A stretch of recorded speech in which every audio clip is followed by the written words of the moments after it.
Bonjour à vous et bienvenue à Autrement dit, un balado qui a comme domicile fixe l'IRDA, l'Institut de recherche et développement en agro-environnement. Avec Carl Boivin et moi-même, Félix Lavoie-Lochet, de l'équipe de recherche en régie de l'eau, on discute de différents sujets ayant attrait à la gestion de l'eau qui sont d'intérêt pour le secteur agricole du Québec.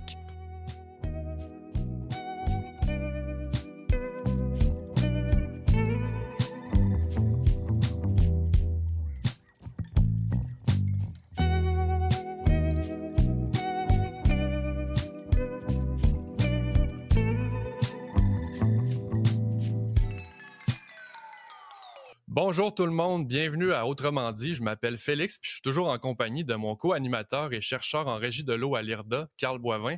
Salut Carl, comment ça va? Ça va bien, et toi Félix? Ça va très bien, merci. Dans l'épisode d'aujourd'hui, on reçoit Rebecca Short qui est ingénieure en Water Quantity au ministère de l'Agriculture, de l'Alimentation et des Affaires rurales de l'Ontario, qui est l'OMAFRA. Rebecca, elle vient nous raconter son parcours, son rôle à l'OMAFRA, mais aussi nous présenter l'OFVC, qui est la Ontario Fruit and Vegetable Convention. Pourquoi on décide de vous présenter cet événement-là aujourd'hui? Ben, simplement parce que Paul, je suis certain que vous vous souvenez de notre collègue Paul, là, que je vous ai présenté il y a quelques épisodes. Eh bien, Paul est allé à l'OFCV cette année en solo, puis il faisait d'ailleurs une présentation, une conférence là-bas.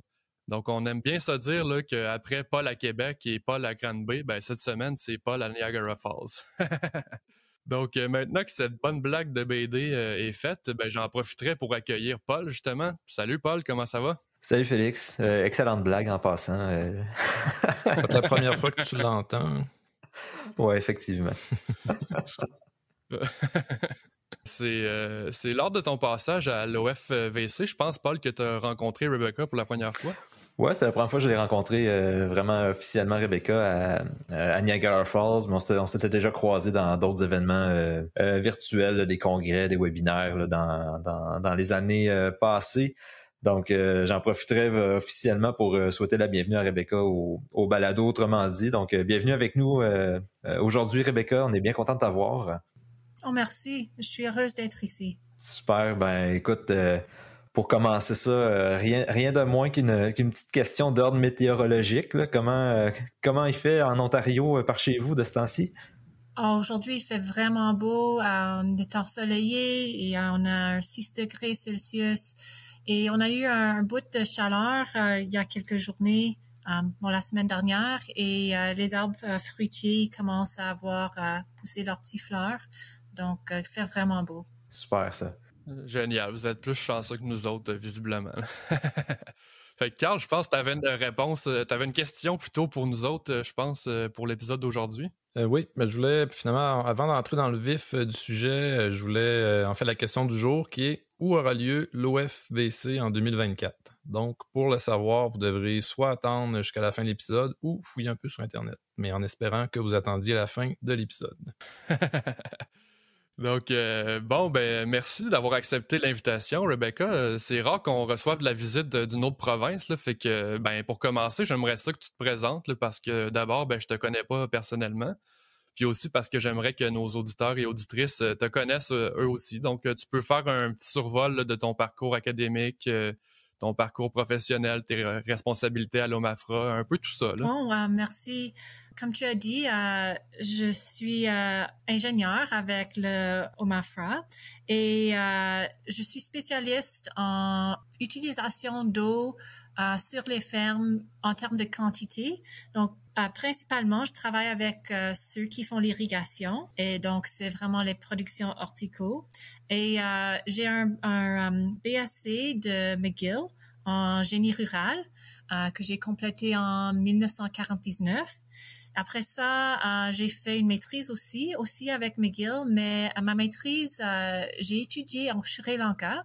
On avait un partenariat avec l'Institut international pour la gestion d'eau et on faisait des recherches, moi puis plusieurs autres étudiants de maîtrise après moi, en regardant les gros systèmes d'irrigation où on a l'approvisionnement d'eau pour des grandes régions où il y a beaucoup de fermiers qui prennent l'eau et comment la gestion de ces systèmes-là, ça impacte pas seulement l'agriculture, mais aussi le niveau de santé des personnes qui vivent dans ces régions-là. Parce que ce qu'on voit, en fait, c'est que la population qui vient dans ces régions-là, ils trouvent leur eau pour baigner, pour boire, etc. Ça vient tout du système d'irrigation, pas nécessairement directement. Donc, c'est ça, ma maîtrise était en collaboration avec l'Institut de gestion d'eau international au Sri Lanka. Après mon parcours académique, j'ai travaillé pour un tout petit bout au Québec et après ça au Nouveau-Brunswick aussi avec le gouvernement provincial. Là, j'étais plus généraliste. On travaillait sur les fosses de fumier et autres questions d'environnement en agriculture, comment améliorer diminuer les impacts environnementaux des fermes. Et puis après ça, j'ai pris l'emploi ici en Ontario pour être plus travailler spécifiquement en eau et irrigation avec les productions horticoles. OK, vraiment, vraiment intéressant. Puis, Rebecca, comment t'es venue à connaître l'IRDA? Bon, ça fait peut-être c'était 2005. On voulait faire une école de fraises ici en Ontario et on a invité Daniel Bergeron à parler à cet atelier qu'on a fait à travers l'Ontario. Et Daniel, il faisait vraiment des recherches intéressantes et des démonstrations intéressantes avec l'irrigation dans ce temps-là. Mais il était un peu gêné de parler en anglais. Donc, on a fait l'école de fraises avec plusieurs présentations et celui de Daniel, j'ai fait la traduction en anglais pendant qu'il présentait. Donc, c'est ça comme on s'est connus. Et peu après ça, il m'a invité à une conférence, à présenter une conférence, je pense que c'était à Drummondville ou Saint-Hyacinthe. Et c'est de là qu'on s'est reconnus et on s'est liés. Vous faites beaucoup de recherches intéressantes en irrigation au Québec. Donc, c'est intéressant pour moi de voir les choses que vous faites et les avances et les résultats que vous recevez. Génial, génial. J'espère qu'on aura l'occasion de recevoir Daniel éventuellement. Là. Je pense que c'est un de tes mentors aussi, Carl. Je dirais que c'est un peu lui qui m'a, je dirais, initié à la gestion de l'eau. Là. Ça fait partie de la liste d'invités que je souhaite cocher là, dans les prochains épisodes. Ouais, ça serait bon de le recevoir. Puis il pourrait aussi nous dire s'il était si stressé que ça de parler en anglais aussi. Mais lui, il parlait en français. Oui, c'est vrai. Tu te traduisais pour lui. Bon. Excuse-moi, Félix, si je peux juste me permettre pour les auditeurs, Daniel Bergeron, en fait, pour ceux qui le connaissent pas, en fait, il était employé au MAPAC dans la direction de la capitale, direction régionale de la capitale nationale. Là, il est maintenant retraité du MAPAC, mais il a fait énormément de collaboration avec nous dans l'équipe de Régie de l'eau à l'IRDA. C'était un collaborateur abonné à presque tous nos projets, en fait. Cool. Puis j'ajouterais même il poursuit quand même, je dirais, un certain suivi avec des entreprises, en fait, comme consultant privé. Puis même, à l'occasion, on a des projets dans lesquels il intervient ou il participe. Donc, fini pour Daniel. Pour ce passage, on n'aura plus rien à dire dans le podcast où on va l'inviter, mais... C'est ça. Fait que c'est ça, j'allais dire. On va revenir à notre invité d'aujourd'hui, Rebecca. Je suis très content de faire ta connaissance, puis j'espère qu'on va collaborer dans l'avenir aussi. Fait que maintenant que ta présentation est faite puis qu'on te connaît mieux un peu, j'aimerais ça que tu nous parles un peu de l'OFVC. Pour les gens au Québec, là, on pourrait faire un comparatif avec les journées horticoles de Saint-Rémy. Ceci dit, j'aimerais ça que tu nous en parles plus en détail quand même. Donc, pourrais-tu nous décrire c'est quoi ça, l'OFVC? Bon, c'est un colloque qui a l'intention pour les fermiers, les agriculteurs des fruits et légumes, aussi leurs conseillers. Ça existe pendant plusieurs années, depuis 2003, et on attend normalement en 2 à 3 000 participants. Donc, c'est un très gros colloque Et moi, ça fait depuis le commencement que je suis impliquée dans l'organisation des sessions techniques. La plupart des employés au MAFRA qui sont spécialistes de fruits et légumes, ils font l'organisation des sessions et des personnes qui vont faire leur présentation technique pendant la conférence. On a les présentations puis les ateliers et aussi il y a une grande exhibition comme une foire commerciale et cette année on a eu presque 200 kiosques dans cette foire commerciale. Donc il y a beaucoup de choses pour les producteurs à apprendre, beaucoup de gens avec qui ils peuvent parler, ils peuvent aussi se parler entre eux pour découvrir des choses nouvelles ou essayer de trouver des solutions pour des choses qui pourraient être améliorées dans leur système de production. Cette année, on a eu, donc 2023, on a eu 43 sessions techniques avec, comme j'ai dit, presque 200 présentations. On a des sessions sur les fruits. On a des sessions en production des légumes, aussi des sessions qui sont visées sur les marchés. Donc ici en Ontario, on appelle Farmers Markets Ontario ou aussi Farm Fresh Ontario. Et en plus, on a des sessions qui sont visées sur la production du vin, donc the oenology. Et on a souvent des sessions spécifiques dans certaines pratiques, on peut dire agricoles, comme l'irrigation. Cette année, on a eu un atelier et aussi on a eu 4 personnes qui ont fait des présentations dans la session irrigation. On a aussi d'autres, par exemple, comme la fertilisation, réduire l'impact environnemental, l'agriculture durable, des informations comme ça. On avait aussi cette année le tourisme agronomique, je ne sais pas comment agrotourisme. Agrotourisme, c'est ça, même en anglais. Bien sûr, comme c'est au Niagara, c'est un peu avec un focus sur les raisins, les fruits comme les pêches, mais aussi les pommes. On a plusieurs sessions pour les pommes, les petits fruits. On est un peu moins sur les légumes parce qu'on a aussi en Ontario souvent des conférences, d'autres conférences ou colloques sur les légumes. Mais on a toujours plusieurs sessions visées sur les producteurs de légumes aussi. OK. Ben, j'espère que ça me donne le goût d'y aller. J'espère que, Carl, tu vas nous donner la permission d'y aller une autre année, là, pas juste Paul. Ça me semble vraiment intéressant. Donc, maintenant que ça, c'est dit, j'aimerais ça. Tu sais, je l'ai dit au début de l'épisode, c'est rare qu'on a de la visite d'une autre province. Fait que j'en profiterais pour faire avec toi, Rebecca, un survol du contexte agricole en Ontario. Parce que, bon, évidemment, on le connaît moins là, que celui du Québec. Là. Donc, c'est ça, là, si tu voulais dresser un peu un portrait de c'est quoi l'agriculture en Ontario en général actuellement. Donc, je vais parler vraiment de la production horticole parce que c'est ça ma spécialisation et avec qui je suis plus familier. Et j'avais besoin de regarder un peu les statistiques pour m'assurer que j'étais correcte. Mais pour moi, je travaille, comme j'ai dit, en irrigation. Donc, je travaille la plupart du temps avec les producteurs des fruits, les producteurs des légumes.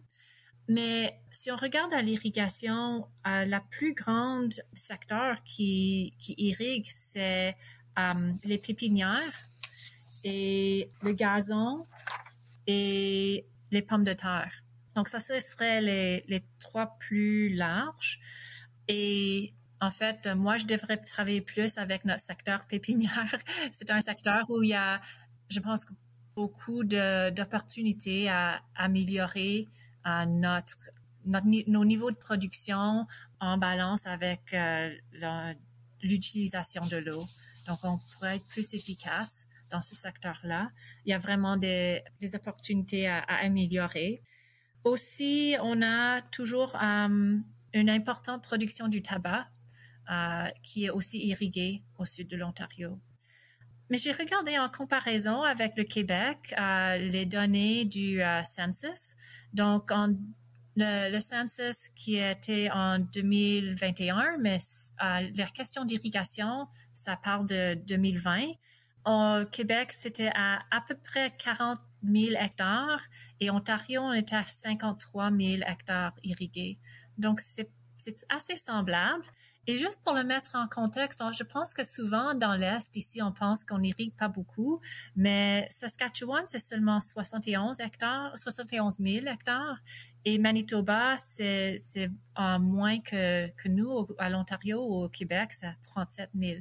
Donc, je pense souvent, on pense que l'irrigation, c'est pas super important pour la production agricole à l'Ontario ou au Québec parce qu'on a beaucoup de pluie, mais en fait, on voit beaucoup d'hectares qui sont irrigués, beaucoup de fermes qui emploient l'irrigation et c'est toujours des productions qui ont une très haute valeur.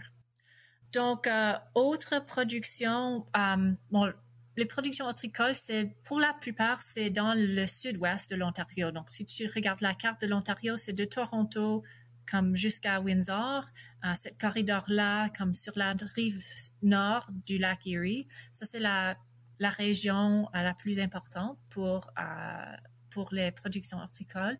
On a aussi une grande région au nord du Toronto, juste au nord, où on a les productions maraîchères avec les sols organiques.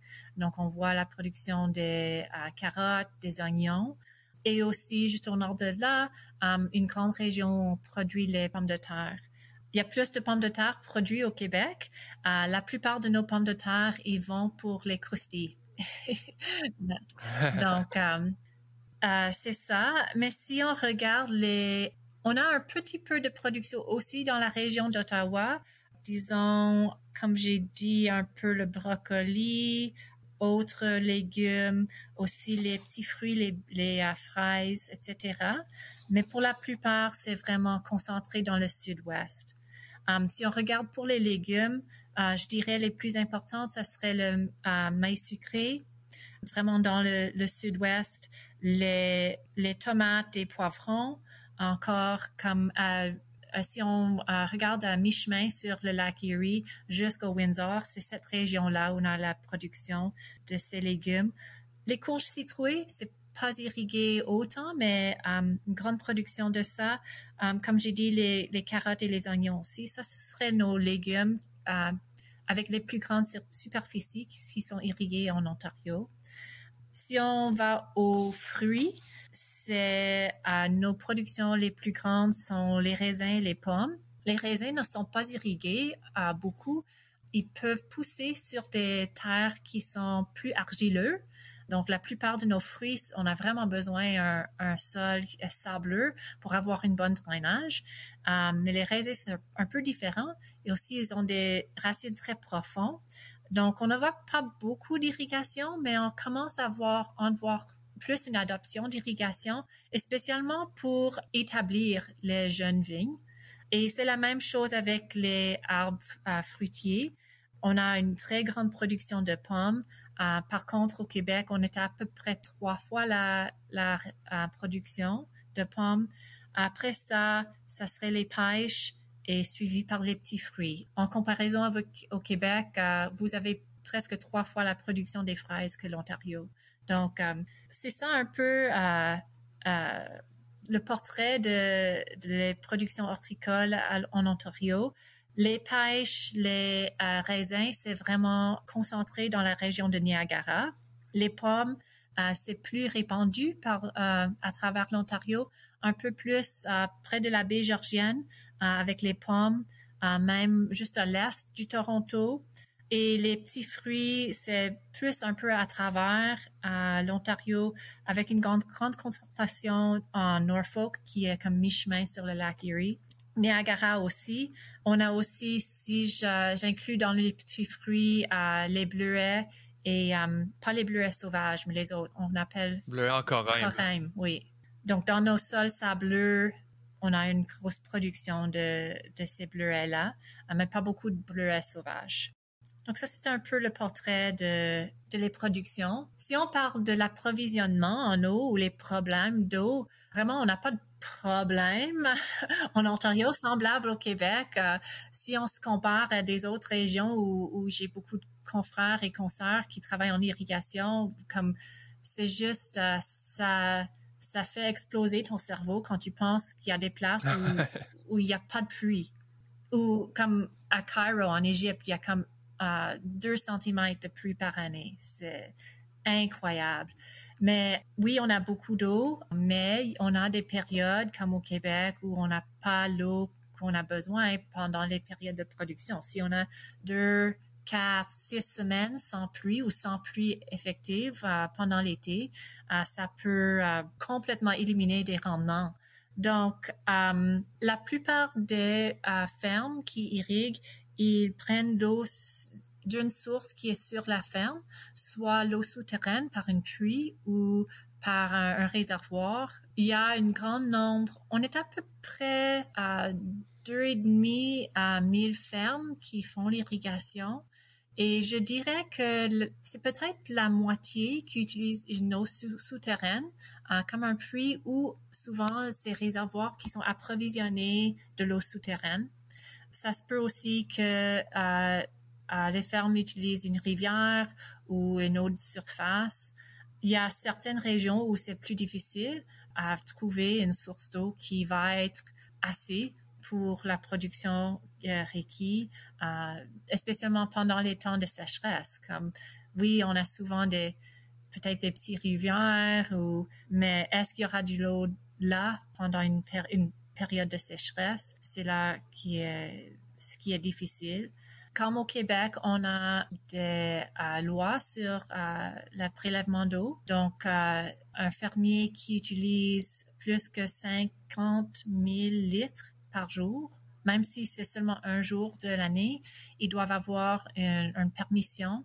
On appelle un permit to take water.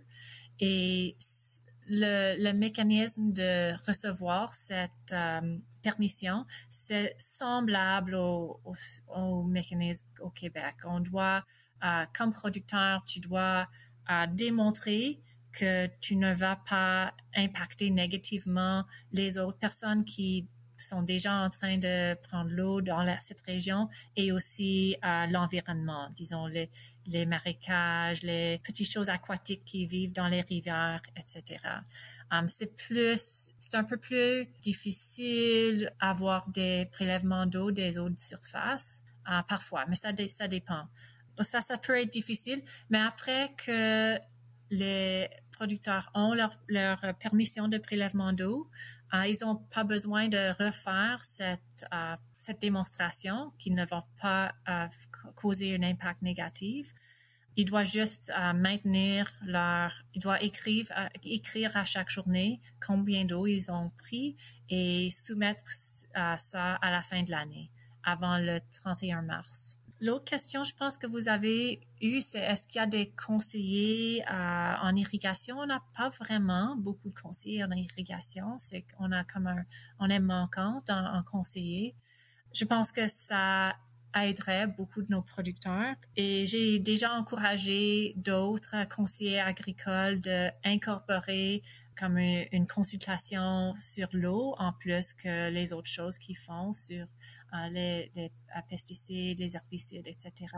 Mais on n'a pas vu beaucoup de conseillers qui font ces services-là. Je dirais qu'on a moins d'utilisation d'aide de décision ici en Ontario que vous avez au Québec. Il y en a certains producteurs qui suivent comme avec les sondes d'humidité du sol, mais pour la plupart des producteurs, c'est plus leur expérience. Des fois, ils regardent qu'est-ce que mon voisin il fait, ce qui n'est pas une bonne méthode de décider si on devrait commencer l'irrigation ou non. Donc, on a des opportunités à améliorer et adopter plus ces techniques-là. Super, vraiment intéressant, vraiment intéressant. J'espère que, d'abord, merci d'avoir pris le temps de venir nous parler, Rebecca, puis j'espère qu'on aura l'occasion là, de collaborer encore dans l'avenir. Puis j'espère aussi que ça va donner le goût à plusieurs personnes d'aller participer à l'OFVC dans les années à venir. Fait que merci encore là, de t'être prêté au jeu aujourd'hui. Oh non, merci de m'avoir invité et oui, les producteurs et les conseillers du Québec sont vraiment bienvenus au FVC. C'est vraiment, je pense qu'un 2 jours qui ça vaut la peine de venir pour ces 2 jours-là, pour toutes les informations qui sont disponibles. Voilà, merci beaucoup, Rebecca.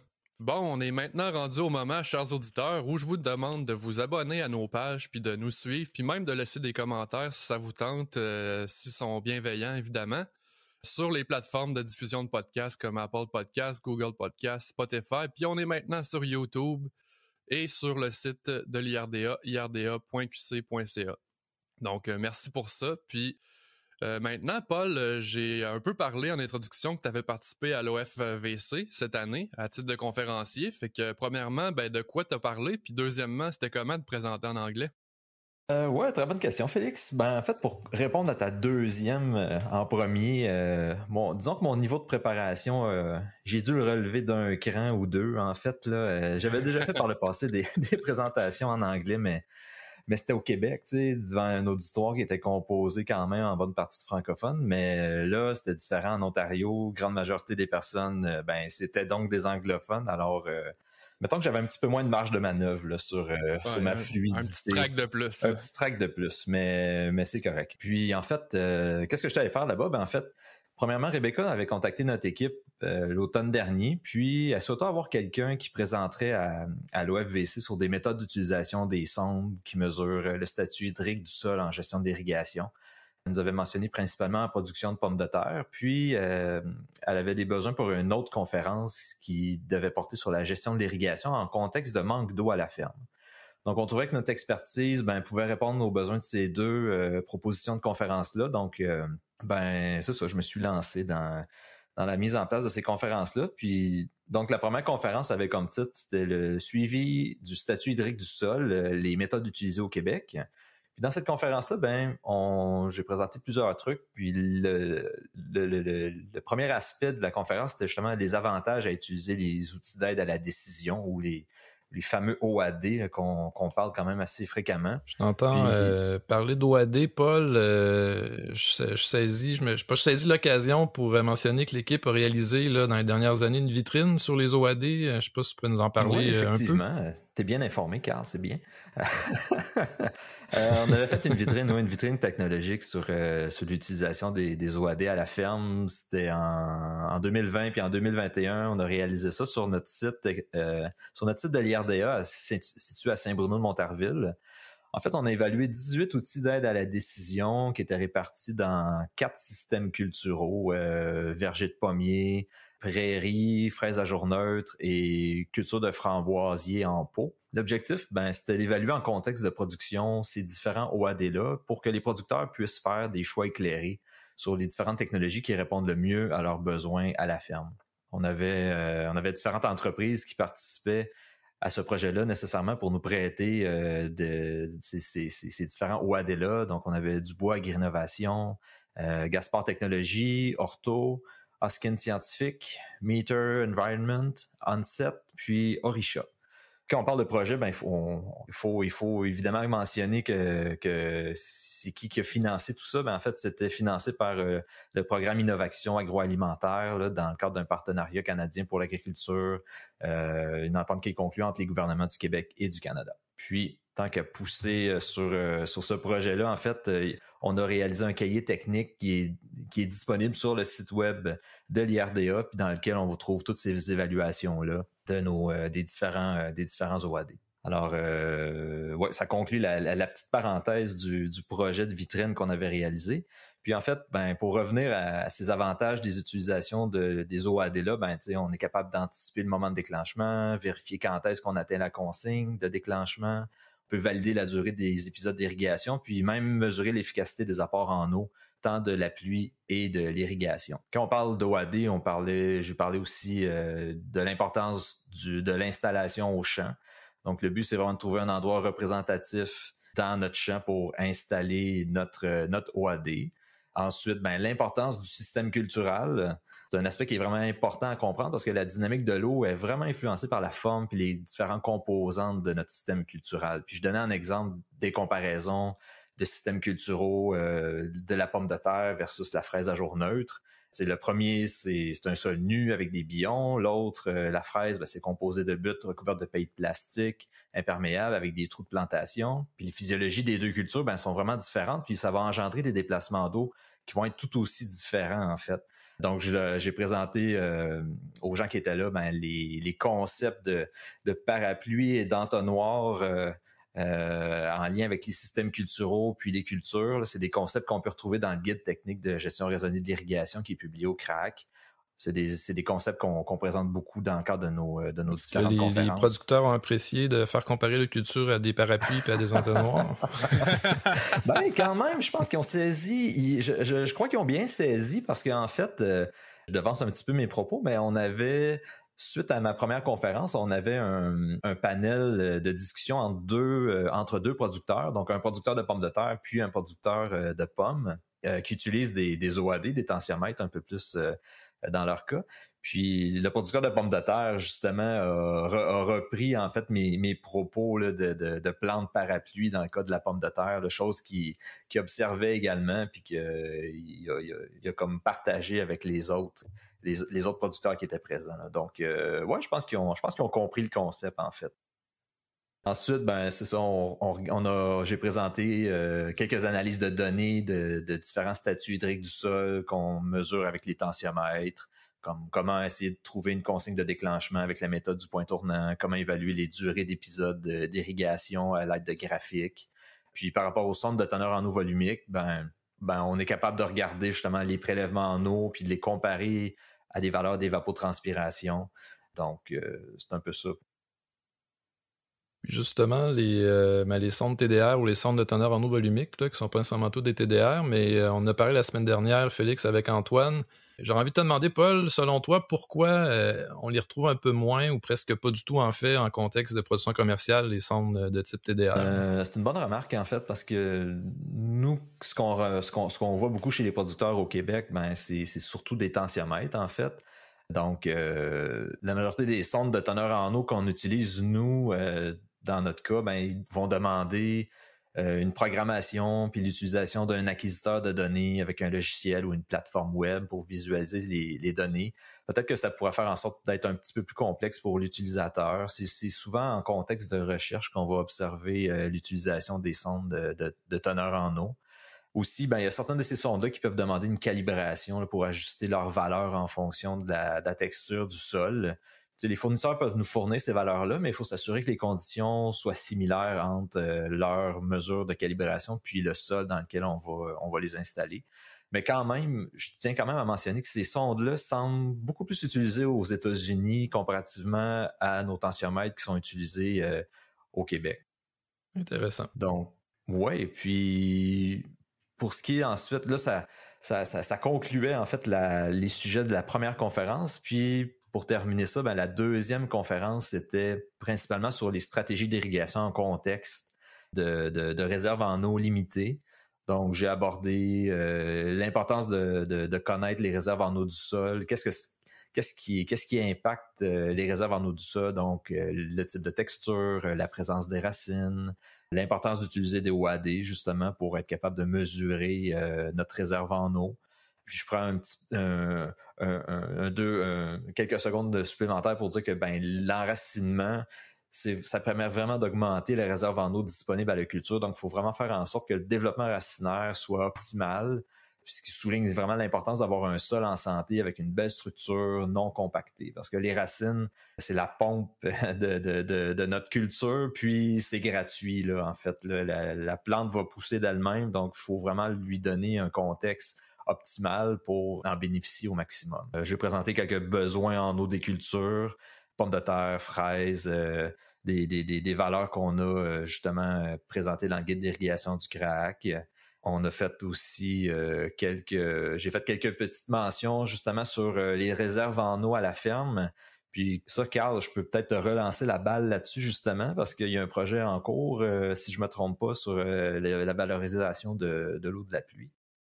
Tu te trompes pas, Paul. Justement, il y a un projet qui va être à sa 3e année, là, en fait, cet été, là, qui s'en vient à grands pas. C'est un projet qui est réalisé en collaboration avec la MRC de l'île d'Orléans et 4 entreprises agricoles, la ferme Onésime Pouliot, la ferme Daniel Blais, Potager Marcoux, Potager France Marcoux et la ferme Jean-Pierre Plante. Pourquoi un projet comme ça, brièvement? L'approvisionnement en eau est un enjeu pour plusieurs entreprises. Donc, c'est un projet pilote, il faut le dire, qui vise à diminuer la vulnérabilité des entreprises au déficit hydrique. Puis, comme ça, en proposant une source alternative d'approvisionnement en eau, ça peut venir diminuer cette vulnérabilité-là. On peut penser à certains bâtiments commerciaux résidentiels qui sont déjà équipés pour valoriser l'eau de pluie. C'est pas quelque chose qu'on a inventé la semaine passée, mais c'est pas une pratique, je dirais curieusement, à la limite, qui est vraiment implantée sur les entreprises agricoles. Donc, avec ce projet-là, concrètement, on implante des structures de captage, ce qu'on appelle de transport aussi, parce que, on capte, on veut stocker. Donc, entre le captage puis le stockage, il faut quand même transporter cette eau-là, entre guillemets, là, souvent avec des tuyaux, un transport passif, si on veut. Et même, il y a un volet de traitement de cette eau-là là, qui provient des précipitations. Parce que, selon l'usage, parce qu'on vise différents usages là, qui sont, oui, l'irrigation, mais aussi la pulvérisation des pesticides, le lavage des légumes, l'approvisionnement en eau des bâtiments qui hébergent la main-d'œuvre pour les besoins en eau non potable. Donc, selon l'usage, l'exigence en termes de qualité peut être différente. Donc, c'est pourquoi il y a un volet qui porte spécifiquement sur la qualité, mais il y a aussi un volet qui porte sur l'aspect économique, parce que c'est un aspect important là, pour toute entreprise là, qui voudrait adopter une pratique comme ça. Puis à terme, on veut définir justement un cadre d'utilisation de cette pratique-là. Là. Comment un producteur, dans un contexte donné, pourrait en fait adopter cette pratique-là de façon productive, si on veut. Là. Puis je terminerai en mentionnant que il y a toujours des programmes de financement à ces projets-là, puis c'est important de le souligner. Donc, le projet est en grande partie financé par le MAPAC via le programme de développement sectoriel, mais aussi le Fonds de la région de la capitale nationale pour l'île d'Orléans. Et il y a aussi des entreprises comme Soleno et Dubois Agrinovation qui sont impliquées tout au long du projet, sont encore impliquées, mais comme c'est un projet pilote, on trouvait ça intéressant aussi que des entreprises comme ça s'impliquent dans le projet pour qu'une fois que le projet est terminé, ça permet là, pour par exemple, des entreprises agricoles qui voudraient adopter cette pratique-là, sont capables de cogner à des portes pour dire comment ça fonctionne, ça prend quoi comme équipement, avoir un support technique. Donc, c'est ce que j'avais à dire sur le projet de valorisation de la pluie. Merci, Paul, de m'avoir ouvert la porte. Dans le fond, moi, je peux conclure de mon côté avec cette conférence-là. En fait, le dernier point qu'on traitait avec les participants, c'était présenter différentes petites stratégies d'irrigation aussi, comme faire de l'irrigation fractionnée quand on est en goutte à goutte, quand on est en aspersion, mais profiter des apports par la pluie pour favoriser la pénétration de l'eau dans le sol, faire en sorte de modifier un système culturel pour augmenter l'autonomie en eau entre 2 épisodes d'irrigation, faire des diagnostics de système d'irrigation pour vérifier le bon fonctionnement. Puis, c'est ça, il y a encore d'autres informations comme faire des choix de variétés, faire des valorisations de la pluie comme Carl en a parlé, ou faire de la conversion de certains systèmes d'irrigation. Donc, bref, j'ai présenté pas mal de trucs, tous ces participants-là, donc peut-être que ça va nous mener à de futures collaborations éventuellement. Super, plein de beaux projets encore. Puis Carl, tu avais posé une question au début de l'épisode. Je pense qu'on s'est rendu au moment de la réponse pour les patients qui ont écouté. Je vais faire durer le suspense encore un peu. Donc, Paul, j'aurais envie de te demander, si tu participes à nouveau à cet événement-là en 2024, à quel endroit tu devrais te rendre? Oh, à quel endroit je devrais me rendre? Écoutez, c'est tout simple. Il va falloir que je retourne encore à Niagara Falls. Ça tombe bien, l'hôtel était fantastique. Alors, j'y retourne quand vous voulez. Bon, c'est noté. Bon, on va essayer d'y aller. Bon, fait que, merci d'avoir été là, puis à très bientôt pour un autre épisode de Autrement dit.